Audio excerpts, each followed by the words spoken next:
देता है।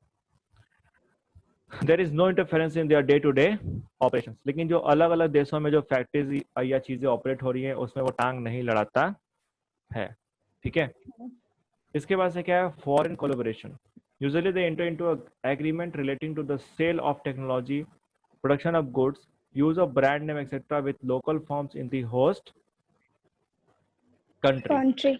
जो अलग अलग कंट्रीज में ऑपरेट करते हैं तो कभी कभी वो क्या करते हैं कि जानबूझ करके वहां के किसी कंपनी के साथ टाई अप कर लेंगे। ठीक है, कि जो उनका जो ब्रांड नेम है, जो ब्रांड नेम है वो क्या हो, दूसरा कंपनी यूज कर सके। जैसे आपको ये हो सकता है हीरो होंडा, आप सुने हैं हीरो होंडा? यस सर, तो आज के टाइम में हीरो अलग है और होंडा क्या है, अलग है। अलग है। लेकिन पुराने समय क्या आया से हमको लगता है कि 5-8 साल पहले हीरो होंडा हुआ करता था।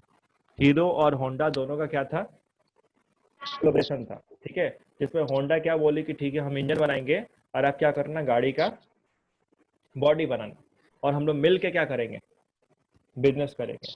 और बहुत लंबे समय तक ये कोलैबोरेशन रहा, किसका, हीरो का और होंडा का। होंडा का। ठीक है, लेकिन बाद में ऑपरेशन बहुत बड़े हो गए, बहुत ज्यादा ये हो गया और होंडा बहुत बड़ी कंपनी बन के उभर के आ गई ग्लोबल लेवल पे। तो फिर बाद में इनका टाई अप क्या हो गया, टूट गया। होंडा अलग हो गई और हीरो क्या हो गया, अलग हो गया। अलग हो गया। ठीक है, तो इस तरीके से ये फॉरेन कोलैबोरेशन कर लेते हैं ताकि आराम से अपने प्रोडक्ट को क्या कर सके, दूसरे देश के मार्केट में बेच पाए। ठीक है, फिर advance technology. This organization possesses advanced and superior technology which enables them to provide world-class product and services. ठीक है, देखिए ऑब्वियस सा बात है कि इनके पास पैसा इतना ज्यादा है ना, इन कंपनीज के पास, कि अपने सबसे ज्यादा ये खर्च करती है अपने किस काम पे, तो R&D पे, रिसर्च एंड डेवलपमेंट। ठीक है, आप सोचिए कोई भी नया या इनोवेटिव प्रोडक्ट आता है तो किसी ना किसी बड़ी कंपनी का आता है कि नहीं आता है? आता है। आता है। कोई भी नया फीचर आएगा, बहुत ही इनोवेटिव प्रोडक्ट आएगा तो किसी बड़ी कंपनी का होगा। ऐसा इसलिए होता है क्योंकि उनके पास पूरा टीम है क्या करने के लिए, रिसर्च और डेवलपमेंट करने के लिए। ठीक है, तो इसके थ्रू वो क्या कर पाते हैं, वर्ल्ड क्लास प्रोडक्ट और सर्विसेज प्रोवाइड कर पाते हैं। ठीक है, तो बहुत ही एडवांस टेक्नोलॉजी होती है प्रोडक्शन की किसके पास, MNCs के पास। इसीलिए जो लोकल इंडस्ट्रीज हैं वो इनके साथ कम्पीट नहीं कर पाते हैं। नहीं करती है। देखो बेचारा हम ही लोग का एक कंपनी है माइक्रोमैक्स, है ना। माइक्रोमैक्स एक इंडियन कंपनी है। अब जैसे ही सैमसंग ने अपने फोन को सस्ता किया, माइक्रोमैक्स का कहानी क्या हो गया, खत्म।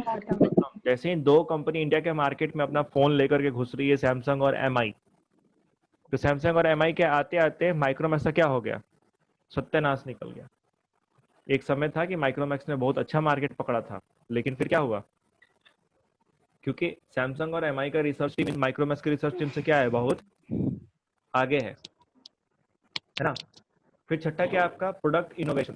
प्रोडक्ट इनोवेशन ऑब्वियस बात है, अगर एडवांस टेक्नोलॉजी इनके पास होगी तो प्रोडक्ट इनोवेशन भी कौन कर पाएगा ज्यादा।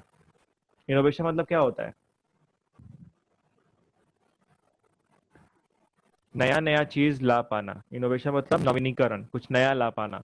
तो प्रोडक्ट इनोवेशन कौन कर पाएगा,